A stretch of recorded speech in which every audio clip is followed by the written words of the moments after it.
Chris, thank you for joining us on All Out Fighting. At what point did you decide to take an egg to the press conference? 2.5 years ago, when I heard Conor Benn giving the excuse that contaminated eggs were the reason he failed his drugs tests. So you always knew that there would be a chance to... I always knew the next time I had my opportunity, I was going to plant one on the side of his face.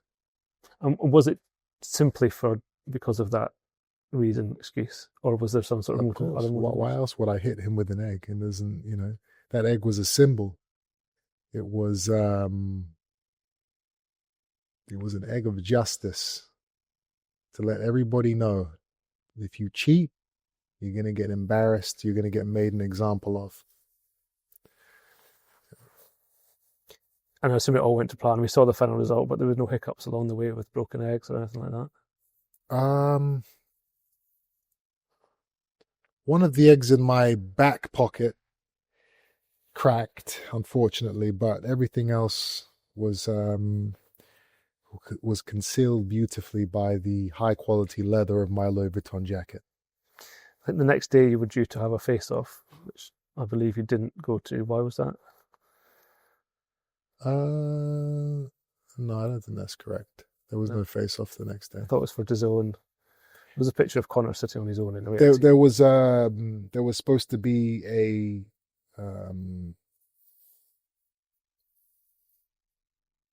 program shot, so me and him would sit across to the table from each other and talk to each other like we did before the first fight, but they then decided that that was too dangerous because of what happened the day before, so they were going to do separate interviews and kind of cut it up and edit it as if we were together, and I said that's pathetic. I'm not doing that. You've plenty to say about Eddie Hearn, or you tried to limit his involvement in the press conferences. What's you signed with him, I think 10 years ago. What's the issue with Eddie? Eddie is the enemy. Eddie is a greedy promoter, who I have no time for. He has constantly disrespected me over the years, publicly in interviews. He's tried blocking me in certain fights behind the scenes. He is not an ally, and therefore he has no right, in my opinion, to ever speak at any of my press conferences or whenever I'm around, period. Do you feel in your heart that Conor Benn cheated in 2022? Absolutely. No question. Do you feel like you should have seen nobody outside of those who investigated knows why he believes it was in his system? Do you feel like you should be told? Should you be able to see those documents that say this is why he was cleared? Do I feel like I should be told? Do I feel like I should see? I would like to, of course, but that's not how the world works. What you feel should and shouldn't happen, usually, it doesn't work out that way.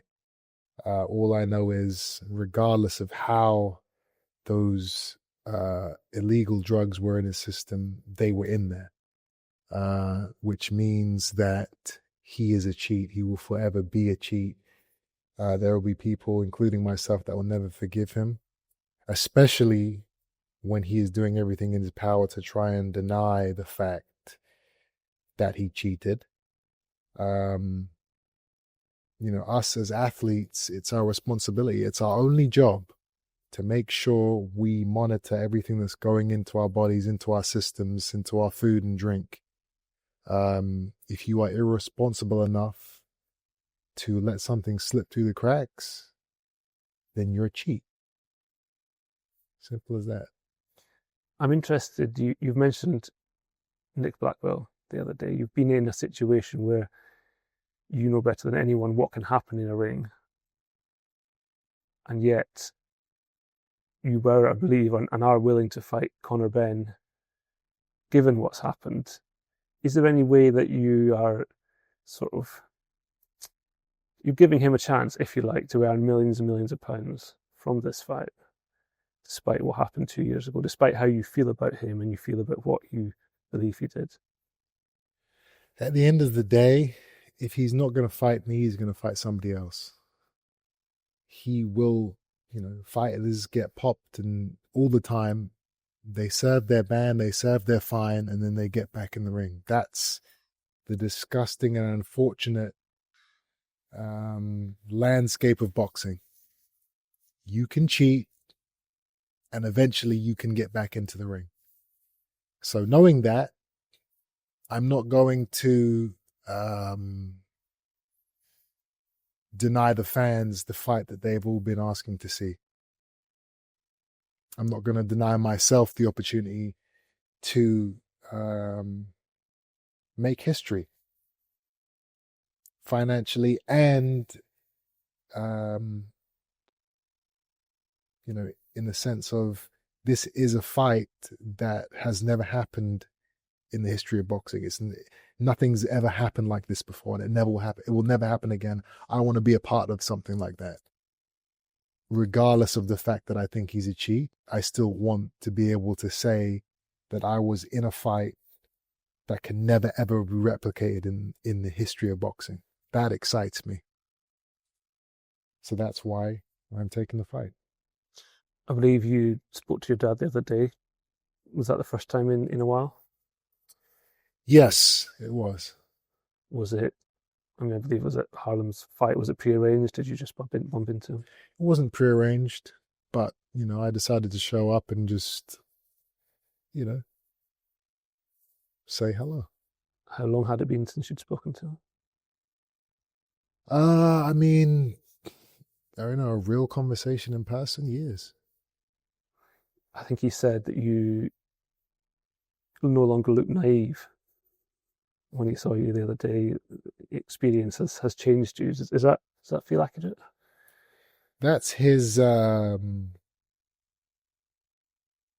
that's his analysis. But the truth is that I was never naive. I always knew the things that were going on. I always knew the pitfalls and the dangers, but I entrusted him to sort everything out.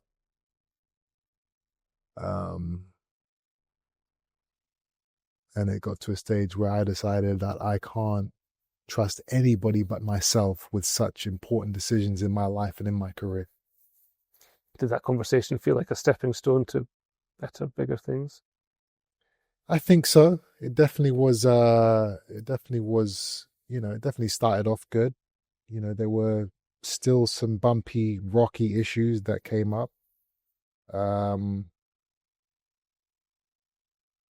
But I'm still hopeful that, yes, that encounter we'll be able to build on that. Was one of those issues this fight with Conor Benn? Yeah. Do you understand his opposition to it? No. How does he explain his opposition to it?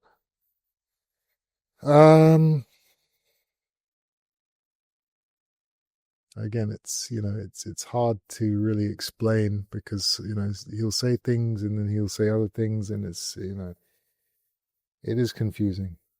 His thing is weight classes and safety in terms of my weight cutting and rehydration. But we are fighters, I'm 35 years old. I'm not a kid anymore. You can't be worried or fearful for my safety. If as a man I feel like I can do something, if I can achieve something, you have to be happy with that, support that, and not go against it because you believe it's not right or it's not okay or it's against the rules. The fight is going to happen. He's still saying things like the fight won't happen. And And I can't even say it's crazy of him to say that because he said it the last time and the fight didn't happen. So even though it still is crazy for me to hear him say that, I've got to just let him say it. But the fight will happen and he should be there. Do you think he will be? I don't know. I genuinely don't know. All I can do is kind of make moves and do certain things to try and help get him there. But as of right now, I couldn't tell you.